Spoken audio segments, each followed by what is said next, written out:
대한민국 사람들의 가장 큰 뉴스는 아마 4.13 총선이 아닌가 합니다. 다음 주까지는 골목이 좀 시끄럽겠지요. 밤낮으로 확성기 소리가 들려서 좀 시끄럽지만 감내해야 될 또 다른 일인 줄 압니다. 선거를 치르면서 재미있는 이야기들이 많이 있습니다. 어떤 지역의 후보가 피켓을 목에다가 줄로 걸어가지고 그렇게 매달고 다닌다고 합니다. 화장실에 갈 때는 들고 갈 수 없으니까 그 앞에 문구가 보이지 않게 벽에다 이렇게 기대 놓고 들어간다고 합니다. 실수로 피켓을 잠깐 목에다 안 걸고 땅에다 내려놓았던 어떤 후보가 있는데 선관위 직원들한테 걸려가지고 주의 조치를 받았다고 합니다. 왜 그런지 아십니까? 총선 때까지 많은 후보들이 많은 유권자들을 다 만나지는 못합니다. 만날 수 있는 사람도 있고 못 만나는 사람도 있습니다. 그래서 그 사람들에게 자기를 알리려고 피켓을 만들어서 구석구석에다 세워놓게 되면 여기저기 좀 복잡하겠지요. 그래서 똑같은 피켓인데 목에 걸고 있으면, 손에 들고 있으면 적법한 겁니다. 근데 그것이 땅에 내려놓아지면 시설물이 되어서 공직선거관리법에 저촉이 됩니다. 그래서 주의 조치를 받습니다. 선거법을 읽어보면 재미있는 이야기들이 참 많이 있습니다. 손에 들면 괜찮고 내려놓으면 위법인. 아무튼 좀 시끌시끌한 다음 주까지는 그런 총선 분위기가 이어질 것 같습니다. 2000년 전 예루살렘에 사람들이 모여듭니다. 아주 시끄러운 이야기가 진행이 되고 있습니다. 성서 고고학 리뷰의 편집장인 허셀 생크스하고 에스버러 신학대학의 벤 위더링턴 3세가 쓴 책에 보면 이 당시에 예루살렘의 인구는 대략 8만 정도다, 남녀노소를 대해서 8만 정도다라고 추정을 합니다. 근데 이 작은 도시에 며칠 사이에 세상이 놀랄만한 일이 하나 벌어집니다. 오순절 성령 강림 사건 이후에 베드로의 설교를 듣고, 베드로 대표되는 제자들의 설교를 듣고 세례를 받은 사람의 숫자가 3,000명입니다.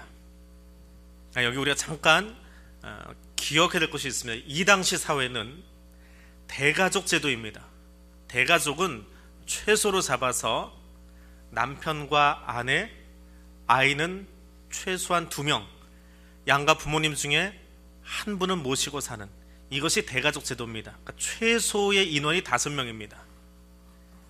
또 하나, 인구 계수를 할 때는, 사람 숫자를 셀 때는 남자만 셉니다. 그 남자도 20세 이상으로 60세 미만의 전쟁에 나갈 수 있는 사람들, 다시 말하면 가장들을 세는 겁니다. 여자도 아이도 세지 않습니다. 그러니까 3,000이라고 하는 숫자는 세대주를 센 겁니다. 그러면 3,000에 최소 숫자 5를 곱하면 몇 명이 나오지요? 15만이요? 15,000명이 나오지요. 15,000명. 예루살렘의 인구가 몇 명이라고요? 8만 명. 그런데 베드로의 설교를 듣고 몇 명이 회개한 겁니까? 15,000명이요. 3,000은 남자의 숫자입니다. 근데 왜 15,000이 되냐면 이 당시의 사회는 아버지가 믿는 종교가 곧 그 가족의 종교입니다. 지금처럼 남편과 아내가 따로따로 종교를 선택할 수 있는 그런 모습이 아니고, 그 당시에는 남편이 결정하면 다 따라가는 거예요. 그건 가부장 사회였습니다. 다시 말해서 3,000명이 회개했다라고 하는 것은 그날 15,000여 명의 사람들이 세례를 받고 예수에게로 돌아온 사건이었더라라고 하는 겁니다.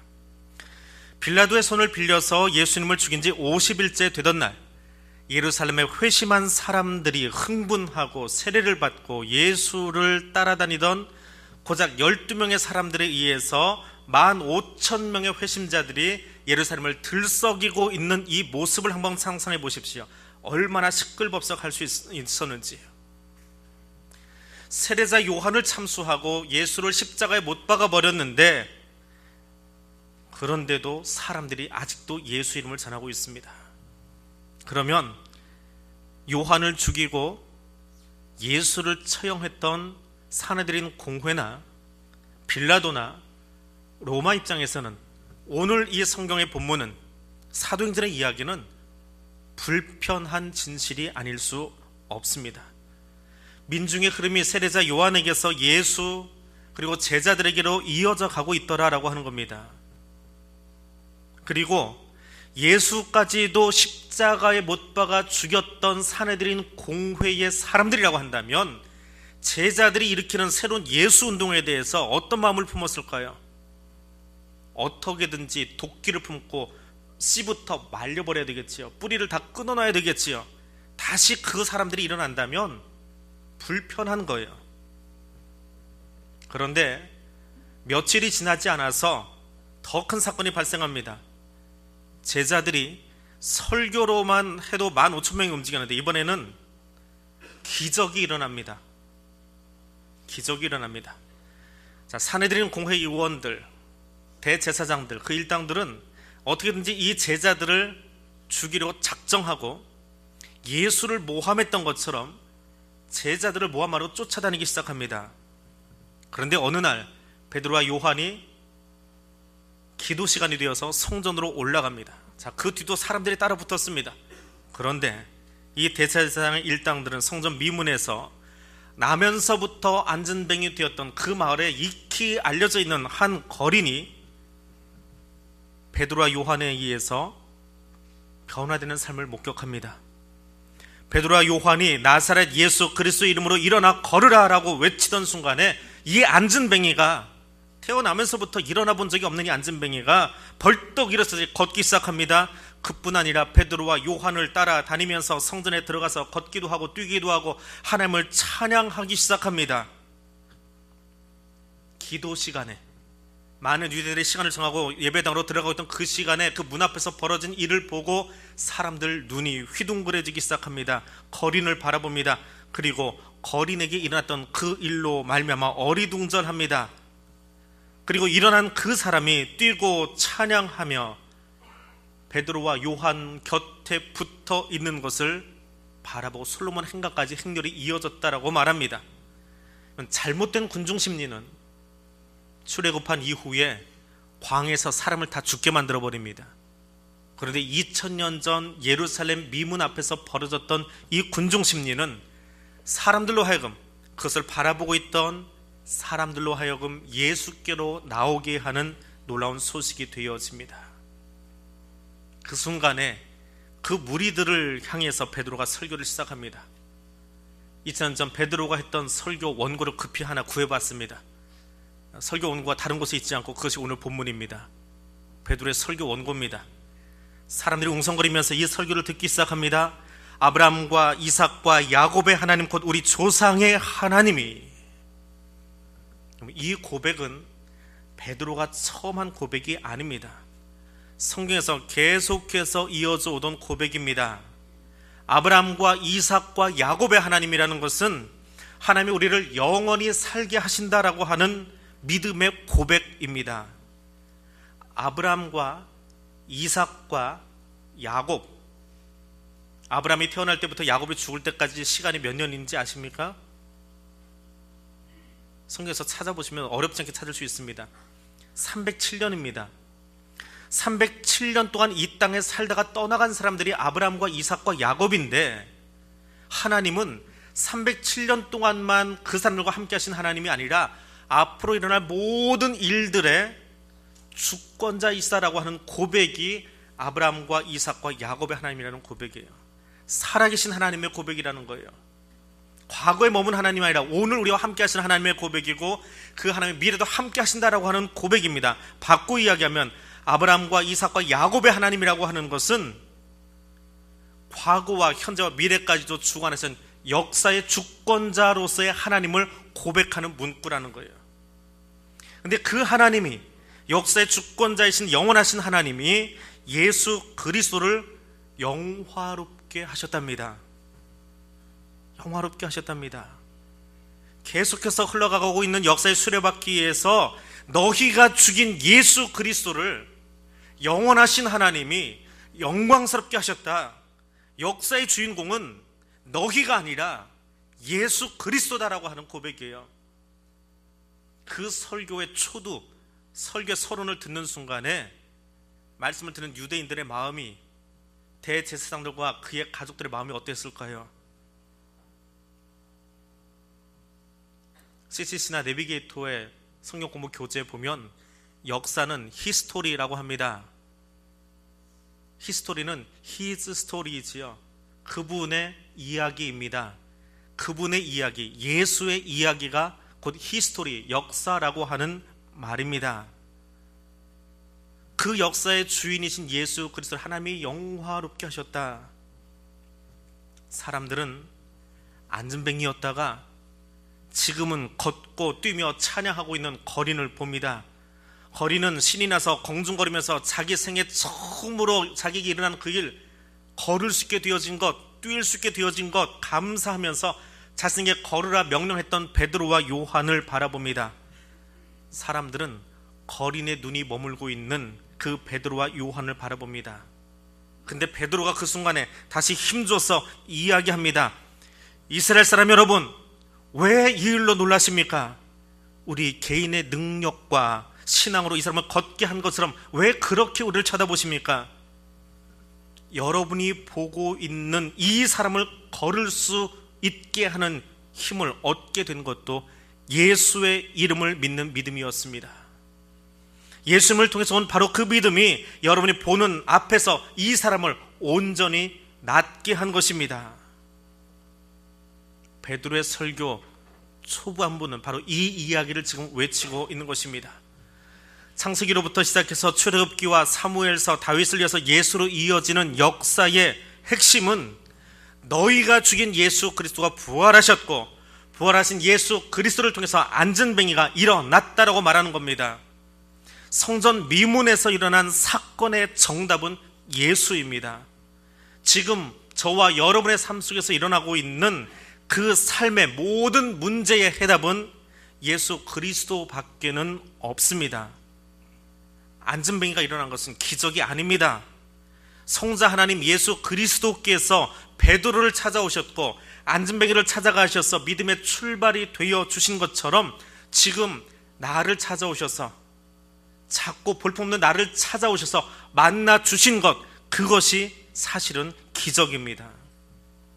2000년 전 미문에 모여든 사람들을 만나고 계신 그 하나님은 아브라함 때부터 계속해서 우리를 만나고 우리가 구원받은 백성이 되기를 원하여서 일하고 계시는 하나님이십니다. 시간과 공간을 초월해 계신 하나님이신데 거기에 머물지 아니하시고 이 땅 낮은 자리에 찾아오셔서 우리를 만나주시는 하나님, 나와 함께 하시는 그 하나님, 역사 속으로 들어오셔서 구체적으로 내 삶의 자리에 함께 하시는 하나님의 은혜가, 하나님의 이야기가 나에게 은총이요 은혜임을 믿으시기 바랍니다. 모닥불 앞에서 도망가고 있던 베드로가 이제는 사람들 앞에서 외칩니다. 예수 외에는 구원받을 만한 다른 이름이 없다라고 말합니다. 수천 년을 이어오는 동안 오직 예수만이 내 삶의 정답이라고 말합니다. 베드로의 설교는 계속되어집니다. 회개의 촉구로 이어집니다. 하나님께로 돌아가십시다. 그러면 너희의 죄가 씻음을 받고 주님 앞에서 새로워지는 때가 있다라고 말합니다.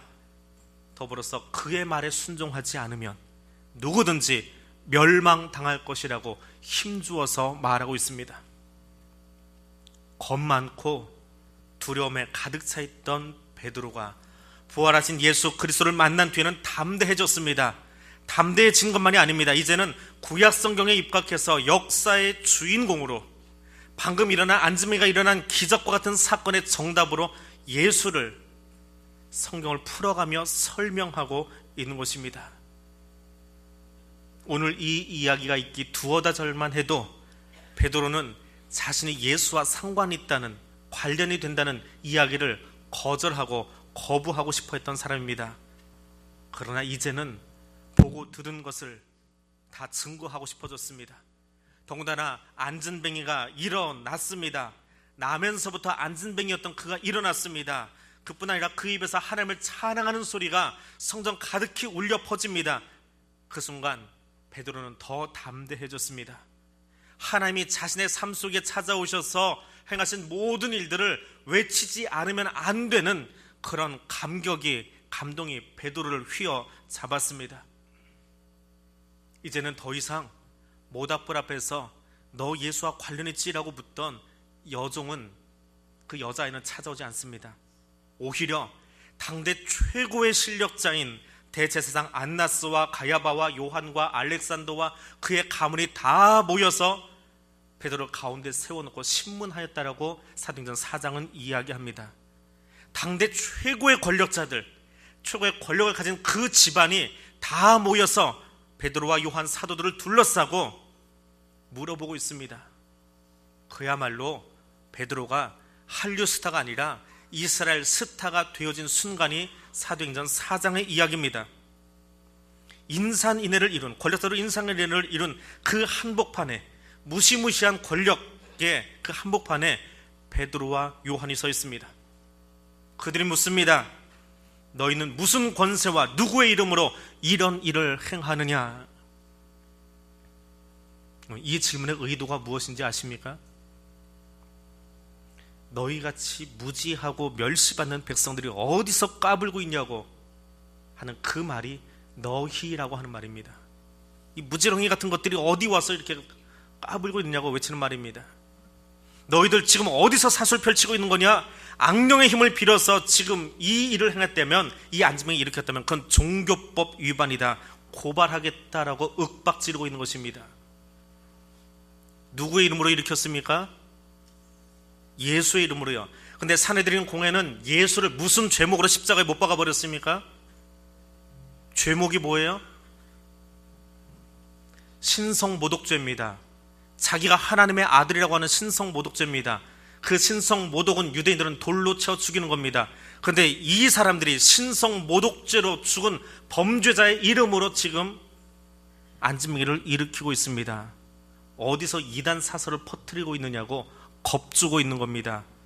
너희가 무슨 권세와 누구의 이름으로 이 일을 행하느냐? 이 말은 이런 교묘한 그들의 술책이 거기에 숨어 있는 문장입니다. 대제사장들에게는 안진뱅이가 일어난 사건에는 아무 관심 없습니다. 그가 일어났든지 엎어지든지 상관없습니다.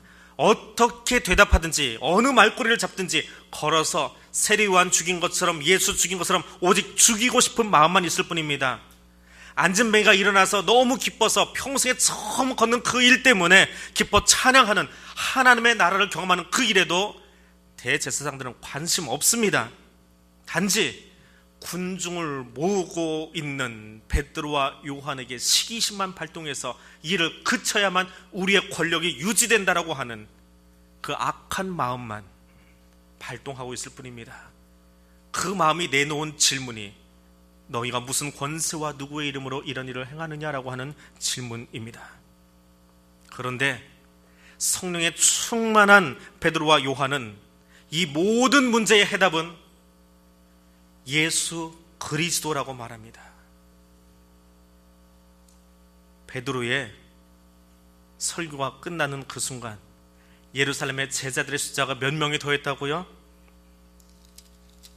4장에 가니까 5,000명이나 더했더라라고 4장 4절에서 이야기합니다. 자, 우리 잠깐 숫자 한번 다시 계산해 볼까요? 베드로의 첫 번째 설교를 듣고 몇 명이 회개했습니까? 3,000명이요. 베드로의 두 번째 설교가 선포된 그날 몇 명이 회개했습니까? 5,000명이요. 합하면 몇 명입니까? 8,000명입니다. 자, 최소한의 대가족 제도로 다시 한번 계산하십시다. 5인 가족 기준으로 8,000명의 남자들, 아버지들이 회개했다면 몇 명이 그날 예수 이름으로 회개하고 세례받은 겁니까? 4만 명입니다. 예루살렘의 인구가 몇 명이라고 그랬지요? 8만 명입니다. 베드로의 두 번의 설교와 안진뱅이가 일어난 사건 때문에 예루살렘의 복음화율이 몇 프로요? 50%가 되어진 겁니다. 1부, 2부, 3부 다 똑같이 놀라지는 않습니다. 50%의 표를 얻으면 대한민국 대통령 되고도 남습니다. 그렇지 않아요? 예루살렘 8만의 50%가 베드로와 요한 제자들을 쫓아다니고 있습니다. 그러면 누가 두려워할까요? 바로 그 사람들, 권력 잡은 그 사람들이요. 대제사장들, 사내린 공회 의원들은 두려울 수밖에 없는 거예요. 왜 그렇게 제자 그룹을, 교회를 핍박하고 죽이려고 했는지 아십니까? 자기들의 권력이 돈으로 사고 아부하고 아첨에서 따놓은 그 권력의 자리가 빼앗길 것 같은 두려움이 그들을 사로잡은 겁니다. 그래서 제자들을 윽박지는 겁니다. 근데 하나님은, 성령님은 이 제자들을 사용하셔서 그날 50%의 사람을 하나님께로 불러 모으셨습니다. 사도행전에는요, 베드로의 설교가 5편 등장합니다. 베드로가 했던 간증 내지는 연설까지 합치면 모두 9개가 등장을 합니다. 근데 누가는 그 중에 2개를 조금 더 강조해서 쓰고 있습니다. 2편의 설교 가지고 50%의 복음화 일을 이루었다면 나머지 설교를 다 하면 어떤 일이 일어났을까요? 그게 사도행전의 역사예요. 그게 성령님의 역사예요. 하나님이 하신 것이 아니라 역사의 정답이신, 주관자이신 하나님이 하신 일입니다. 그런데 그 베드로의 설교 5편의 주제는 똑같다는 이야기입니다. 금요일쯤 되어지면 이번 주일 설교 주제로 뭘로 할까 고민이 많습니다. 절기는 이렇게 지나가는데 세상의 문제는 이런 것들이 있는데 어떤 답을 말씀 주셔서 찾아낼까? 그런데 베드로는 단순해요. 참 단순한 목사님이세요. 그의 5번의 설교는 간단합니다. 주제가 뭐예요? 예수밖에 없어요. 내 설교의 주제는, 나의 삶의 주제는 예수 그리스도밖에 없어요. 그분은 하나님의 아들이시고 그분은 내 삶 속에 찾아오셔서 나와 동고동락해 주셨고 세상의 구원자이시고 부활하셨던 그 예수 그리스도는 초라한 나를 향해서, 부끄러운 나를 향해서 찾아오셔서 거기서 다시 나를 만나 주셨을 뿐만 아니라 내게 목양의 사명을 맡겨주신 그분이라고, 나는 그분만 외치다 떠나가도 행복하다고 말하는 것이 베드로의 설교 전부입니다. 베드로에게 일어난 모든 이야기들, 베드로가 유대인으로서 이해한 구약의 모든 이야기들의 결론, 정답은 예수 그리스도밖에 없습니다. 오늘 이 자리에 그 예수님이 우리와 함께 하십니다. 성경의 예언을 성취하신 예수 그리스도는 2000년 전 십자가 사건을 통해서 구원 사건을 완성해 주셨고 오늘 여기 우리와 함께 하십니다. 그리고 미래에 임할 새하늘과 새 땅을 분명하게 우리에게 약속해 주시고 들려주십니다. 하나님의 나라에서 저와 여러분이 해같이 빛날 의인으로 살아갈 수 있도록 변화시켜 주시고 성령 하나님으로, 보혜사 성령으로 지금도 우리와 함께 하십니다. 세상이 아무리 우리를 힘들게 할지라도 우리가 그저께 함께 보았던 주기철 목사님의 그 고백과 같이 오늘은 내가 힘겨운 그 십자가를 지고 갈 때에 지금은 그 십자가 내게 비록 무거워 보일지라도 그 십자가를 지기만 하면 결국에는 예수 그리스도께서 나의 그분의 십자가로 우리를 지고 가실 것이라고 하는 그 사실을 믿으시기 바랍니다. 예수 그리스도만이 우리의 구원자이시고 역사의 주권자이시며 내 삶의 키워드이고 정답이심을 고백하며 나아갈 수 있는 하나님의 사람들 되시기를 바랍니다. 기도하겠습니다.